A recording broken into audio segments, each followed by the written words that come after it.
All right, bang, bang. Here we go for another episode 51 to be precise, of the Body Beauty Show. And today I am joined by, you know, it's difficult to put into words how excited I am. Now, admittedly, I do say this probably every third episode, but today I'm very excited to talk to Elisa Fromson from Bodyology Canoga Park in LA, or just north of LA in California, for those who forgot where Los Angeles is.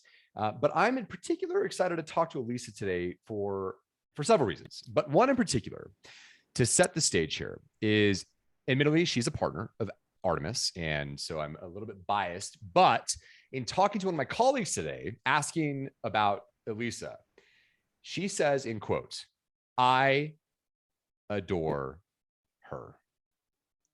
Need I say more? And that was Stacy. So anyway, long story short, I'm very excited to talk to you. And I think we actually, we brushed shoulders initially when you came into our ecosystem ages ago.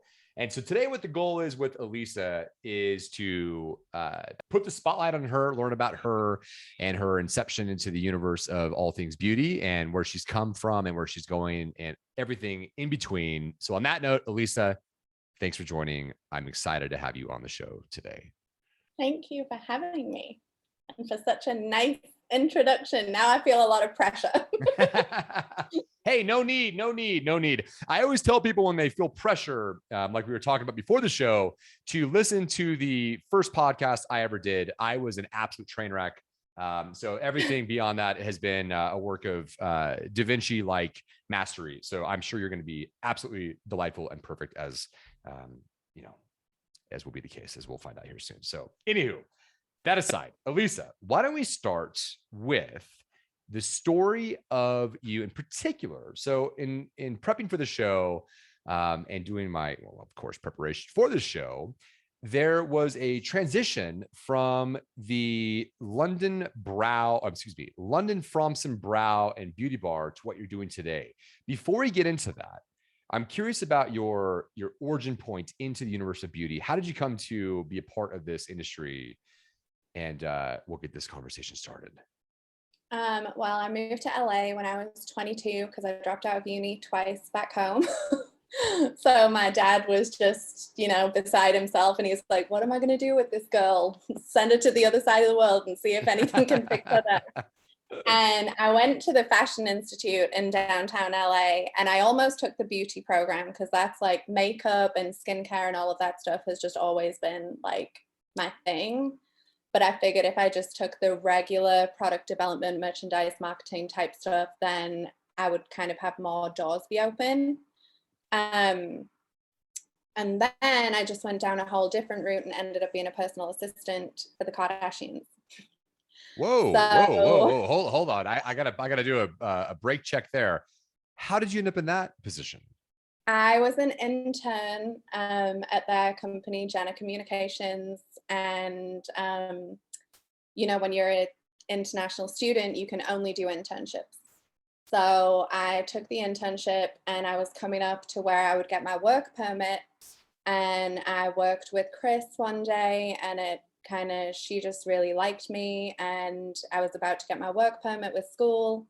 And so I ended up doing that. So, that's not something I was ever going to say no to. Like, no, sorry, I didn't think about being a PA. So yeah. Pass on that. So I worked for her, and obviously you're just around like a ton of amazing businesswomen all day, every day. Like she's the best business school that I ever went to. And just always around the glam and the beauty and the makeup and the, like different skincare stuff that they use and whatever. And so it really just amplified me wanting to fulfill a career in the beauty industry. So that's how I got into it. She left a mark on you. You mentioned. I hope so. Well, clearly, my God. You said she was one of the best businesswomen you've ever met. And the school and education you received was such. Were there any highlights in terms of takeaways that have stuck with you through today from your learnings in that experience? Yeah, never take no for an answer. Tell me more like, about that. Relentless. And I just, whenever I get to a point where I think like, oh my God, that's not going to work, or this, how am I going to get that I just think, no, it's going to work. Like it's, if I want it to work, it's going to work. Where there's a will, there is a way. It sounds like, I want to say positive psychology, but I'm also thinking of Vincent. Oh God, what's his name? I'm remiss to admit this. Maybe I shouldn't admit it. Anyway, let's go down the track of positive psychology. So there's something there. So the first thing that comes to mind is obviously perseverance. So when someone says no, in fact, I was just watching a video of Stephen Curry from the Warriors, and it was admittedly it was an advertisement for his master class for his shooting and his dribbling basketball, whatever. Mm-hmm. And he was saying that ever since I was a little kid, nobody thought I could be anything with respect to my basketball fitness because I was the smallest guy in the class. And look at me now, MVP, all-star, drilling threes, like I'm Hawkeye from the Avengers, never missing. Yeah. And it's because people told him no. So what is it about that motivated you in particular to arrive where you are today, where you're doing well? Can you unpack it? Is there anything else there? I think I do a lot of like self-development and like personal development work on myself. Like I think the biggest thing that I've learned, especially over the last 3 years, is that your mindset is everything. Yeah. Like the West Hollywood. So I came out from working with Chris and bought what was called Prime Brows? I can't even remember. But bought a business in West Hollywood that was a brow studio. And on paper, it was perfect. Like everything that they had for us, it was not necessarily making a profit, but it was running itself. It was, it was breaking even. I wouldn't necessarily have had to have spent a lot of time there until I got in there and realized that like everything was, the previous owner had been, well, I don't know how I want to say this. Maybe this is the bit we cut out. But basically, on paper, Prime Brows was like solid. And in reality, it was actually a huge mess. And so I went into that business and kind of had to start from the ground up and would just have so much crap thrown at me every single day, whether it was from like clients who just really loved the previous owner and it was almost like I'd held a gun to her head for her to sell me that business, when in reality it had been on the market for 2 years. So there was just so much like crap in there and I could not see past it. It was like every day it was just one bad thing after another, and I just got sucked into that like hole and that spiral of like just a downward trajectory. But I'd also put so much like blood, sweat and tears into it that I was not going to give up, because it was like this has to work. Like this has to, I paid money for this thing. Like it has to turn around. I have to figure it out. So we did a whole rebrand, like literally painted the walls myself. Would like, you see all those cool floral, like the floral storefronts in London and stuff that I would love. And they probably spent thousands. I went to downtown LA to the flower mart and bought all of the flowers and did the whole thing myself, like made a flower deck, made it the cutest, like pink unicorn wonderland it could possibly be in the middle of West Hollywood. But I still was in that, like, it's still not working. It's still not working. Like, why is it not working? Why is it not? And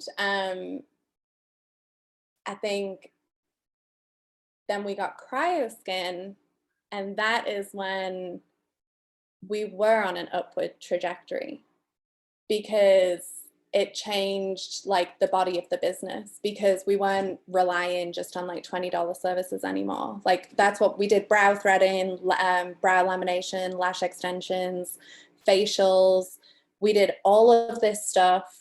And I think, and then we brought CryoSkin in, and I was like, hey, I actually really love this and I really relate to it. Like, I have always, especially living in LA and being in that setting around like beautiful women all the time, it's like you never feel enough. And so when people come in and they have all of these woes and stuff, then it's like, okay, well, yeah, we can help. Like this is going to make a difference. And then COVID happened. So really with that place, it was just like, it was just a never ending hole of doom, it felt like. But I would still go every single day and be like, no, this is going to work. This is going to work. I'm going to get this to turn around. So when COVID happened, instead of being like, this is so depressing and this is so sad and this is so, like, what am I going to do? Woe is me. I'm a victim. I decided to think like, actually, I have a million and one things to be grateful for. I have a really nice house, like apartment that I live in. I live in a really nice area. I do have a business that I have the potential to reopen, and I would just start focusing more on the stuff that I do have rather than focusing what I don't. And that really was just the game changer. Mindset, grit. Did you know your why throughout this whole process, this whole experience? Why you were doing what you were doing? So that I'd say I probably figured that out in the middle of COVID, because we did get to open. We got to reopen in West Hollywood, I think for 5 days before they Wow. closed us down again. And I think I needed that to happen because I needed the confidence again, just to see like if I could even do it, or if I could, because I really did think that we were only going to be closed for 2 weeks. Like I was one of those people who was like, yeah, 2-week vacation and then we'll be. And so when we got closed again, it was like, well, the stuff that we get closed for is all of the face stuff. We do brows, lashes, facial, skin, everything's touching the face. And that's the one thing that they would not reopen in LA. It was like anything aesthetics, facial, whatever. Mm-mm. So then I thought, well, one, if I want to reopen my business, really all I can be doing is the body work. And two, I did a lot of personal development. I listened to a lot of podcasts. I really went to work like on myself, because that was one of the things that would really bother me, is like, why do I have this mindset of like, it's not going to work, it's not going to work, when all I've ever known is it does work. Like, why now that it's like my actual baby, do I think that it's not gonna? So I went and I did like a full Tony Robbins course. I was like putting money into myself, because I was thinking, if I'm not gonna invest in myself, then who is? And I figured my why is probably more to do with me personally and the stuff that I went through growing up with like body dysmorphia, and just never feeling like I fit in. Like I moved when I was younger, and we moved from a pretty rough town to a really wealthy, posh place. And it's like, oh, at 12 years old, if I don't change my identity and start acting like these posh people, then I'm going to be like, I'm the one that's left out, and I would get name called and whatever else. And it was like, when I got down to the real nitty gritty, it was like that never really being able to be who you really are, like never being able to be yourself, and never feeling like you're enough. And I think that's probably the number one reason that everybody, like the ultimate reason that everybody ends up doing a service like cryoskin or endospheres, is it has something to do with that. There's some underlying like not being good enough. Ooh. Yeah. I've always thought Especially that. in a town like LA, like it might not be so intense in other places, but living here, it's like sometimes you just feel like every day is a competition. And I just got to the point where I was like, who am I competing? If I'm competing with anyone, it's going to be with myself. Like, I don't care about what my next door neighbor's doing. I don't care about what I do care about what my best friend's doing, but I don't care about what all of the other people around me are doing. Like, I'm not worried if somebody opens an Endosphere's location 2 miles away from me. Like, I'm not competing with those people. Like, if I'm going to compete with anyone, it's going to be with me. Yeah. Yeah. Wow. There's like 14 things in there that I want to touch on. I think you're right.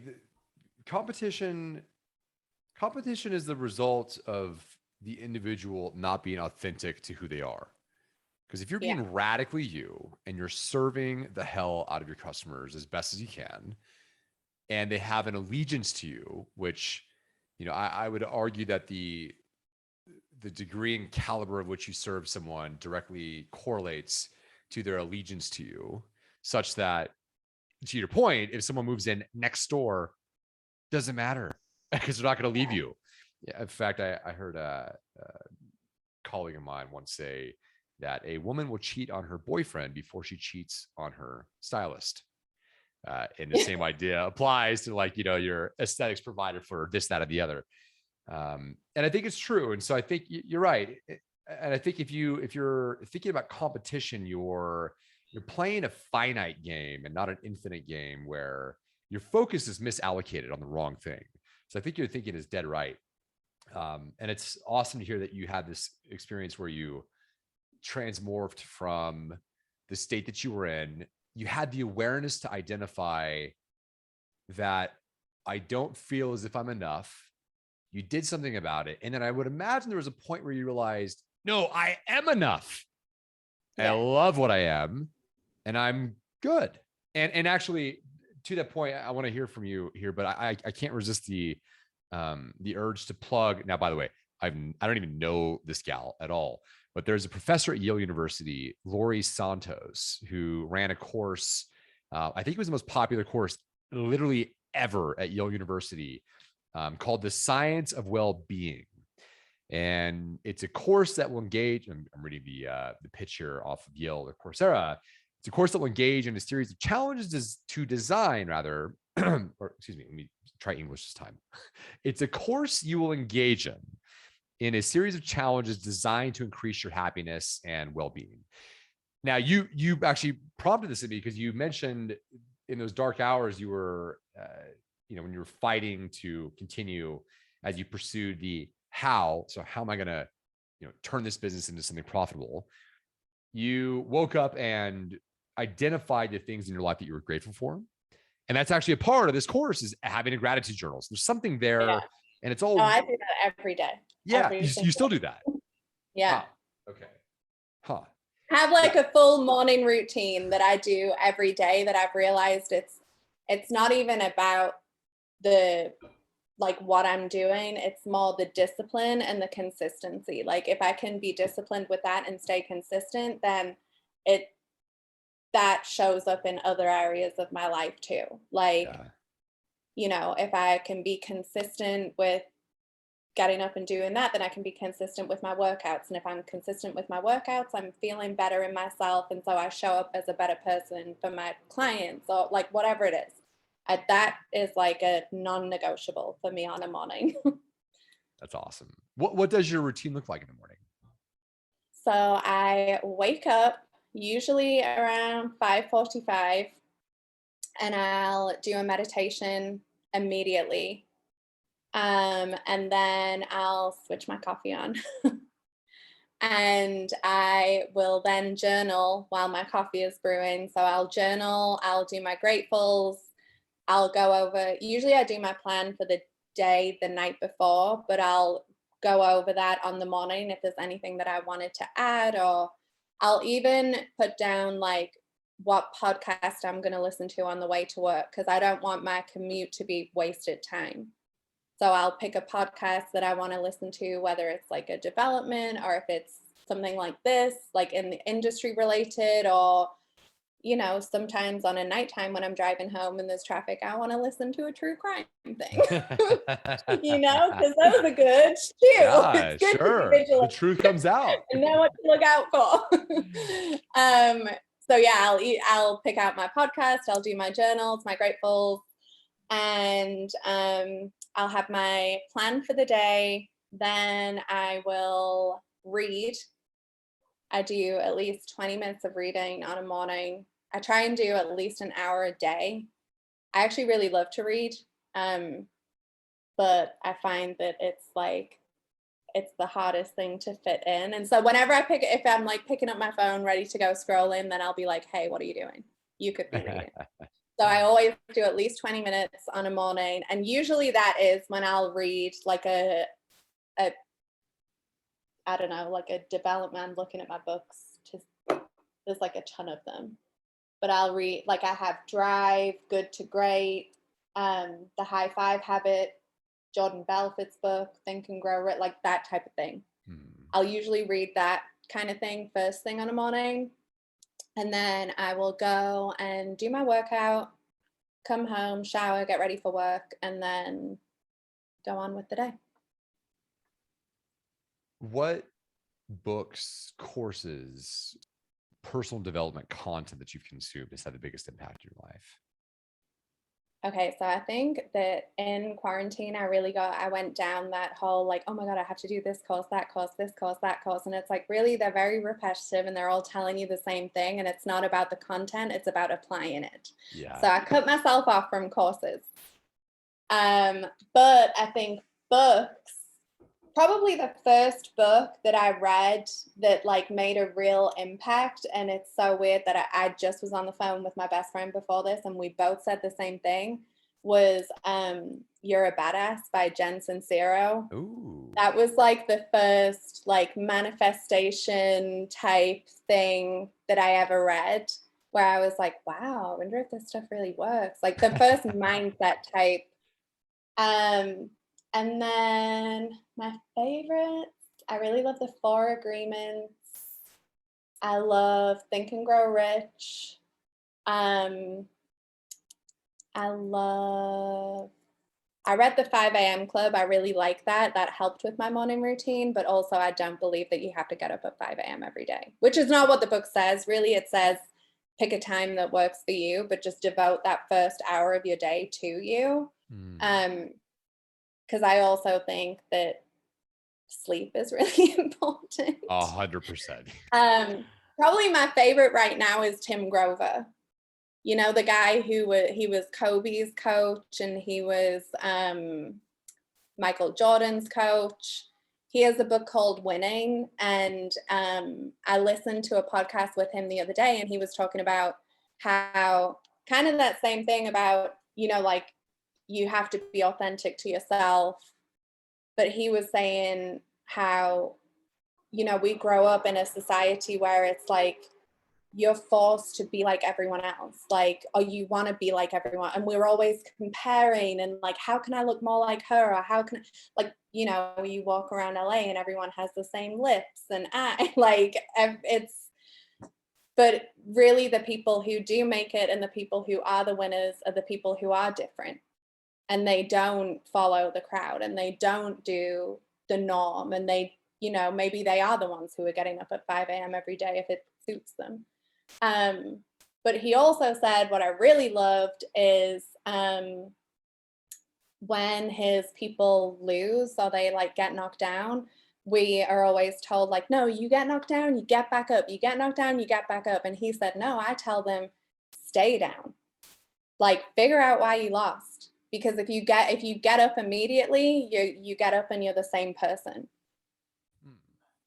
So stay down, figure out why you lost, and then you get up and maybe it's, next time you are in the gym. And so I think about that too. Like when I'm in the gym, I think, ooh, Tim Grover said one more rep. Or whoever it was that said that. Yeah. But yeah, he's probably my favorite right now. Interesting. Yeah. If there's anyone that has unlocked human potential, it's probably a guy who has coached elite athletes. Yeah. Jordan wasn't a basketball player. He was a god. And even God had a coach. So Tim is on to something there, clearly. So the book is called Winning. I'm gonna have to go scoop that from Amazon. Yeah, he has a book called Relentless too, so I really love that one because it's, back to never take no for an answer. Yeah, interesting. So you've got me thinking, perhaps this is a bit of a reach in terms of a segue, but I don't think it is. When you said that most people, in fact, I got to grab the book. Hold on one second. Let me grab this book. It's called Everything You Think, Do the Opposite. It's right here on my shelf. There's a quote in here that is dead on and fitting for exactly what we're talking about. And here it is right here. Okay. No, I grabbed the wrong one. Oh, here it is. Here it is. Listeners at home are thinking, I'm confused. This guy didn't prep. Okay, here it is. Whatever you think the opposite. So actually the setup, let me take this a different direction and we'll come back to this. But you mentioned with the Tim Grover bit, the idea of most moronic coaches, and I admittedly am probably at fault with this myself. So you've got me thinking with, my team and how I lead them.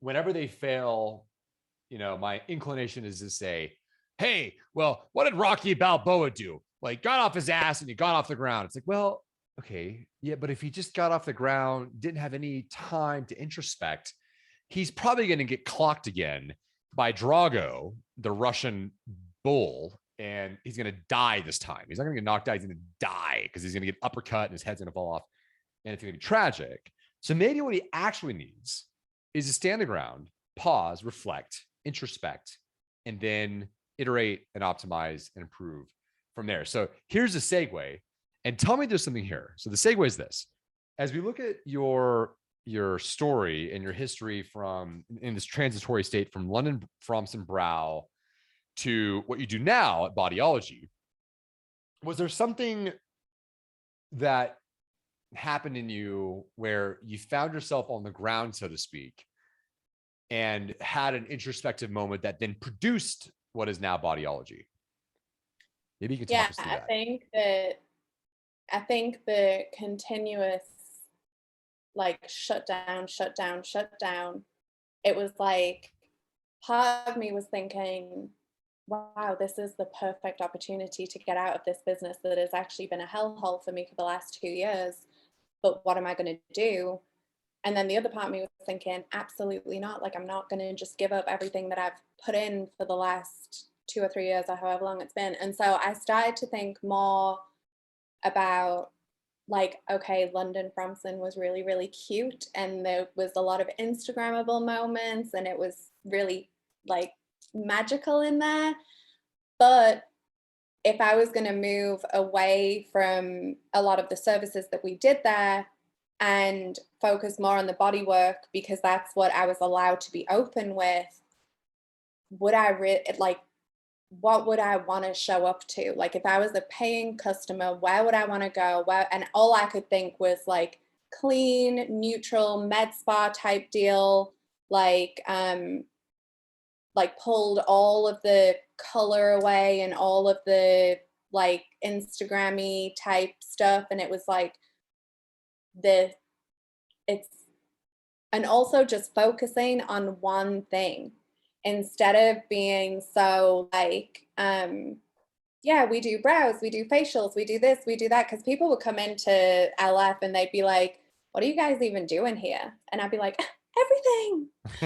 And so just really getting down. And so there was that part of me that was thinking this is actually a really great opportunity to get out of what we're in right now, because it's just a mess and it was not working and everything was everywhere. And plus I was so young and it was my first time taking on something like that. And I just was kind of winging it as I was going, and I learned a lot. And COVID came along and I thought, yeah, it's a prime opportunity to get out of there, but also I'm not going to give up. I'm not going to not let it work.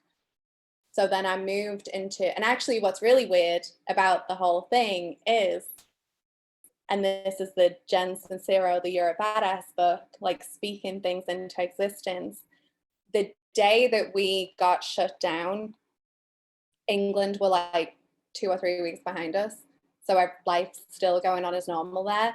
And my dad knew that I was struggling with the salon and I was having a really hard time. And I think he thought I was making it up. Like, I think he thought I was lying. He's like, who says you have to close? And I was like, the government. And I said, listen, I've thought about it. And if I have to move out there, like if I have to get out, I will. And I'll move into a studio and I'll start again. And I'll start just with cryoskin and I'll build my way up. And I ended up doing exactly that, like 9 months later. Because we moved into a room and then we got shut down again. Nightmare. But this illustrates a perfect point, though, which is, I would imagine, not having read the books that you just mentioned, namely You're a Badass by, is it Jen Seltzer? No. Jen Sincero. That's right. Okay. Yeah.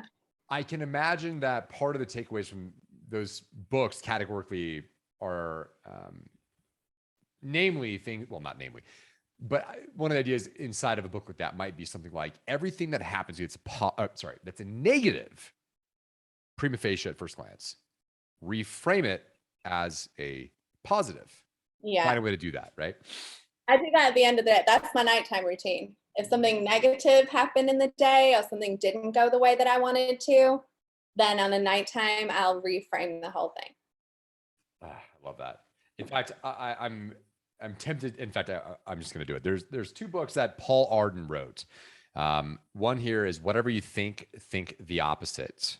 Yeah. And I would encourage the readers or the listeners rather, to scoop a copy of that by Paul Arden. Whatever You Think, Do the Opposite, or Think the Opposite rather. Because this illustrates, I think, one of the biggest flaws that folks have, especially now in the middle of this COVID insanity, is we're getting hit left and right with absolutely awful negative news. It seems like every 5 seconds. The Delta wave, Delta plus wave. Don't watch the news. It's a great tip. Yes, exactly. Yeah, throw your TV out the window, right? Yeah. But also, when you come across that stuff, reframe it. I lost my job. Yeah. Great. You get an opportunity to find a better opportunity. Yeah. Woot. Yeah, gosh. So you're interesting in at least 1,000 ways. One of them is you've effectively built a business around 2 devices. How? Yeah. So we opened in March this year. So we got closed in West Hollywood in March 2020. I was able to get out of that lease in October 2020. We moved into this little studio in November 2020. We were open for 5 days and we got shut down again. And at that point, that's when I really was like, oh my God. And then we got to reopen fully and have been open since March. So in March, I opened with probably like $600 in my bank account and just thought, screw it. I have to figure out how it's going to work. So that was enough to cover my first, because I had paid for my week that we got closed, I had an extra week in the bank of like my rent on my room. So that $600, I thought, if anything, at least that's going to pay for my 2 weeks in the room. Like I'm going to have 2 weeks of rent covered. And so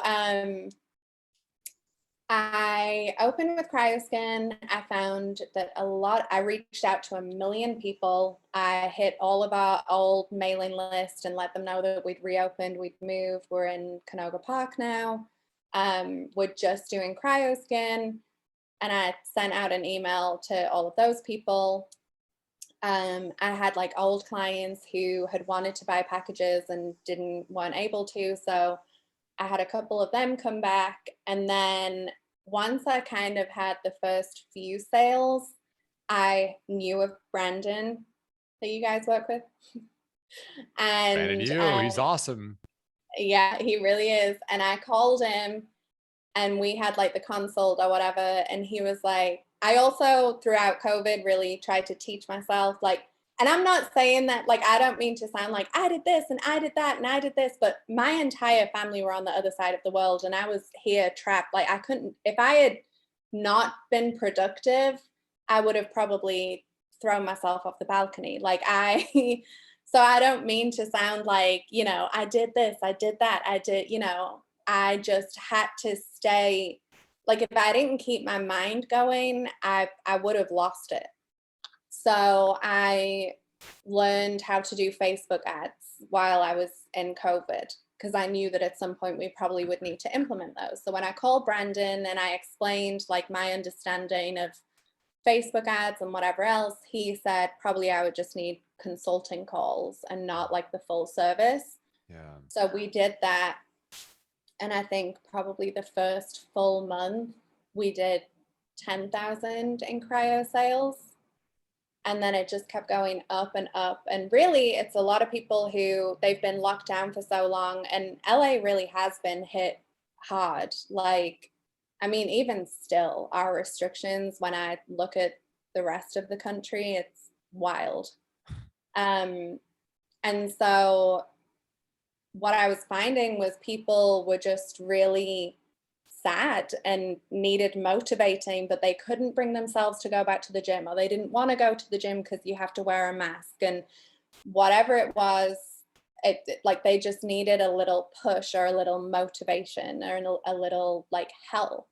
And so I think what really helps with cryoskin is seeing the results in real time, like being able to track every 2 weeks. Like we'll take pictures, we'll do measurements and all of that kind of thing. And it's almost like a handheld experience where you come in for your first session and you leave at your 5th or 10th or whatever it is. And you have the proof in the pictures and you have the measurements. And 9 times out of 10, when it gets to the second or third session, my clients would be like, they'd see the results and they think, okay, this is working. Like now I want to do better. I want to go to the gym, or I want to do this, or I want to do that.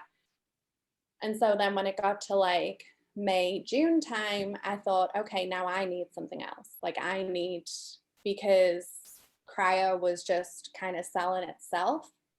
So honestly, I didn't really know anything about endospheres. But I was like, let me see what that other thing is that they've got. And so I went and looked, and when I saw that it was lymphatic drainage, that is probably having the biggest buzz time in LA right now. Like if you can get a lymphatic drainage massage somewhere, it's all anyone is talking about. So I thought, well, we got to do it while it's big. Like we got to do it while it's, and I know that a lot of places will market that as cellulite reduction, but the lymphatic drainage and the health and wellness benefits sell tenfold over me telling someone it's going to improve their cellulite in this market. Really? Yeah. Tell me more about that. What does that look like for you specifically? Well, I think people here are really health conscious, and whatever is trending, if anyone can get in on it, then they want to be in on it. So there's a ton of places right now that are trending in it. Like you'll hear people say, oh, I went to the Tox, or I went to, they've got, so I went to one, Emmanuel Blanche in West Hollywood. They had like the Instagram places. But when I would tell clients that we have this new cellulite reduction thing, I think they get almost like, there's a lot of advertising in LA, and people are really, really smart and savvy to it in this town. It's like you can't walk down the street and there's not like 25 billboards hit you. So when you tell people like, yeah, it's going to get rid of your cellulite, for them, it's like, yeah, right. I've tried every other thing. Like it's not going to work. It's not going to, but if I sell from the standpoint of, it's the health and wellness benefits, the improved circulatory system, improved lymphatics, helps with muscle soreness, pain relief, muscle tone and recovery. That is like, that just does so much better for us. And I actually am obsessed with endospheres. Like I genuinely love that treatment. I have never had a treatment like it. I have actually paid to get it done because I don't have anyone that works for me who can do it on me. So I pay to go to another provider because I am that obsessed with it. I think everybody needs it.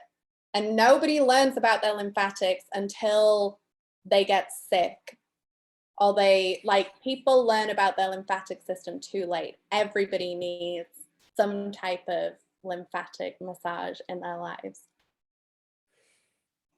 Wow. Ladies and gents, I was very adamant at the start of the show. Don't just pitch our products.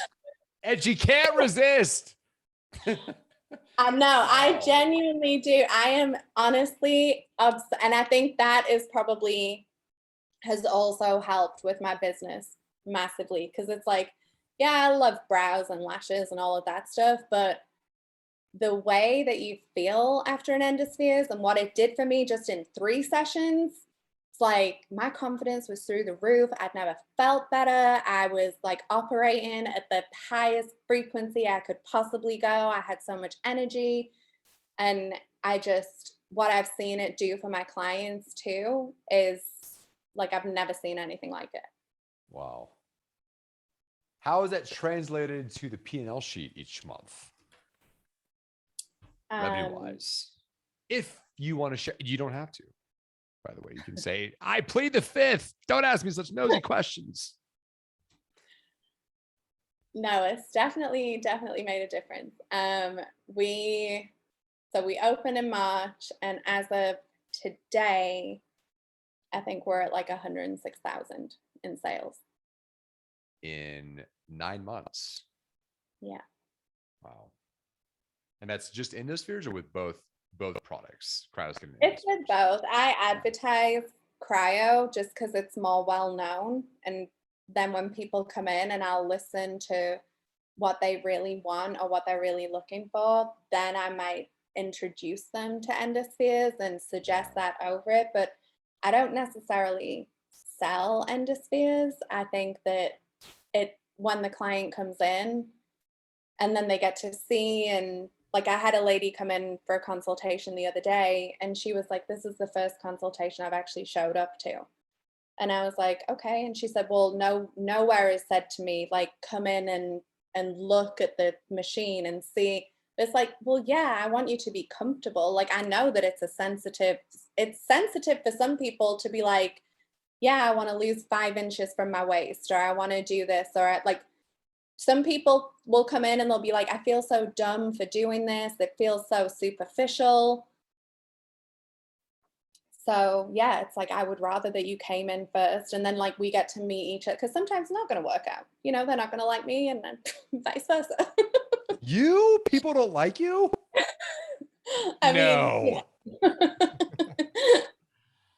Wow. Your story is incredible. And I know you've got an appointment here in literally 4 minutes that I want to be sensitive to. Gosh, yeah, there's so much to unpack. The mindset stuff, the execution of everything from what you do when someone calls in to getting to show up for consultation, prescribing, which perhaps is the wrong term here, but recommending the right course of action to address the concerns they have, and everything in between. There's so much density there to chip away at and talk through. But I want to leave the listeners with two things. The first is there something in beauty that you think is not being talked about, but should be, that you wish would get more attention? Yeah, I think your lymphatics. I think people don't realize how it's attached to your immune system. So if you're not active and you're not someone who's like physically working out every day, or like which a lot of people now are working from home, there's no way to get your lymphatic system moving. So if it's backed up, or it's like your lymph needs to move through the lymph nodes it's like a recycling system. Like, it needs to go through to have the waste and toxin and bacteria and viruses even like seeped out, so that it flows back in and you're healthy and good. And I think a lot of people, they learn about their lymphatics too late. And you can see it in people, like you can see inflammation and swelling, like especially in their legs and around the ankles, and like in people who maybe are not so physically active. So So yeah, I think that more people need to talk about that. We'll Because have it's to not help you. cute. Like it's No, not like it's not sexy or sexy. anything. It's Yeah, not. yeah, yeah. But it's you need it. Everybody needs it. Fair enough. Well, I mean, again, there's another 100 hours of content that you and I could create, just racking your brain, and we'll have to do that. But you have a mentor waiting for you for a coffee date here at the top of the hour that I want to cut you loose to go attend. So I think in closing here, Elisa, I'd love to give the listeners a way to connect with you. So how do they find you? How do they get into your web, your ecosystem, your gravity? Where do they find you? Instagram is Bodyology Canoga Park. Website is the same. And my my personal Instagram is just my name, Elisa Fromson. It's nothing fancy. Okay, fair enough. Well, look, there are many Elisas listeners, but there is only one very British Elisa Fromson, and she is a delight. Elisa, thanks for coming on the show today. We'll have to have you on again here soon, and I'm glad we can make this happen. Thank you so much for having me. It was so fun. Of course. We'll do it again soon. Well, stay healthy, stay safe, and I'll catch you later. Thank you. You too. Awesome. Okay, bye-bye.